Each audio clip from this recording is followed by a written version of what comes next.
Depuis que je sais tenir un crayon, que je faisais de la bande dessinée quand j'étais tout jeune, comme tout jeune de mon âge, j'ai connu aussi tous les dessinateurs français, comme les Franquin, les Gottlieb, le magazine Pilote, Pif Gadget. Ça, c'est de mon époque, ça. Puis, donc, j'ai toujours voulu y revenir, même si ma carrière m'a amené ailleurs. Puis, donc, j'ai tout le temps eu la bande dessinée dans le cœur.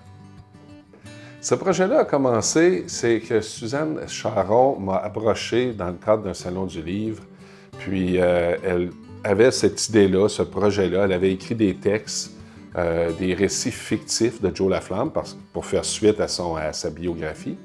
Puis dans ce contexte-là, certaines personnes lui avaient mentionné que ce serait intéressant de peut-être publier ça sous forme de bande dessinée. Puis elle a pensé à moi parce qu'on a déjà travaillé ensemble à Radio-Canada. Puis là, dans ce contexte-là, elle m'a approché pour voir si le projet m'intéressait. À ce temps-là, j'avais d'autres choses en chantier. J'étais en train de terminer des études. Et donc, on a dû remettre à plus tard. Mais en gros, c'est ça. C'est que Suzanne m'a approché avec cette idée-là, avec ses récits. Elle avait un groupe de récits, 10 au total. Puis, lorsque j'ai lu le premier, je lui ai dit on a suffisamment de matériel pour produire une série complète juste avec son premier récit. Donc, c'est pas le matériel qui va nous manquer. Puis c'est comme ça que j'ai été amené à me joindre avec Suzanne pour faire Joe Laflamme. C'est que le processus de création commence avant même d'utiliser le crayon. Si avec Suzanne, là, il y a un texte à la base qui a été créé, bien moi, je réutilise ce qu'elle a écrit et je produis un scénario. Parce qu'il n'y a rien de pire que commencer une bande dessinée sans avoir établi la base avec un scénario. Donc, j'utilise son texte, on crée un scénario, bien, je crée un premier jet et de fil en aiguille, avec les discussions avec Suzanne, on améliore le tout. Et lorsqu'on a un scénario qui se tient, qu'on est d'accord du point de départ et à l'arrivée, là commencent les croquis et commence la mise en page. Et lorsque la mise en page est faite, bien là, il y a 3 processus que moi, j'aime utiliser. C'est celui, bien entendu, du brouillon. Ensuite de ça, l'ancrage et l'application des couleurs. Puis pour l'application des couleurs, on fait souvent, en anglais, on appelle ça des flats. Moi, j'appelle ça des aplats en français. C'est qu'on crée les zones de couleurs qu'on veut utiliser. Idée de me faciliter le travail dans la dernière tâche, là, la dernière étape qui est de faire la colorisation de la bande dessinée. J'ai suggéré à Suzanne d'avoir un produit et non pas un projet.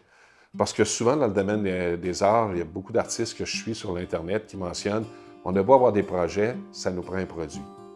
Donc, dans l'idée d'avoir ce produit-là, on s'est forcé à produire peut-être plus rapidement qu'on devrait, parce que des fois, je manque une semaine. Mais l'idée, c'est qu'on produit une page de bande dessinée par semaine. Donc, on donne aux gens la possibilité de venir consulter les aventures de Joe Laflamme avec une page par semaine pour qu'ils puissent nous suivre là, comme ça durant l'année. Je m'étais promis, lorsque je terminais ma carrière à Radio-Canada, de revenir au dessin. Pas que je l'avais quitté durant le temps que j'étais à Radio-Canada, mais j'en faisais beaucoup moins que j'aurais voulu. Donc, j'ai décidé, la journée même que je prenais ma retraite, de m'obliger à faire un dessin par jour sur les réseaux sociaux. Fait que depuis donc cette période, ce jour de retraite-là, j'ai une page, un dessin sur Instagram et sur Facebook à tous les jours. Je pense que j'ai très peu manqué de journée là, depuis ce temps-là. Puis cette mécanique-là a fait en sorte qu'avec l'approche, lorsque Suzanne m'a approché, bien là, ça a pris l'allure de non seulement produire un dessin par jour, mais aussi avoir finalement un projet et créer un produit qui est la bande dessinée des aventures de Joe Laflamme. J'ai des thématiques dernièrement, puis ce mois-ci, c'est des nains de jardin. Donc, j'ai une thématique de nains de jardin. À chaque jour, je publie un nain de jardin. Hier, c'était Batman. La journée d'avant, c'était Guillaume Tell en nain de jardin. J'ai fait Piccolo l'autre jour.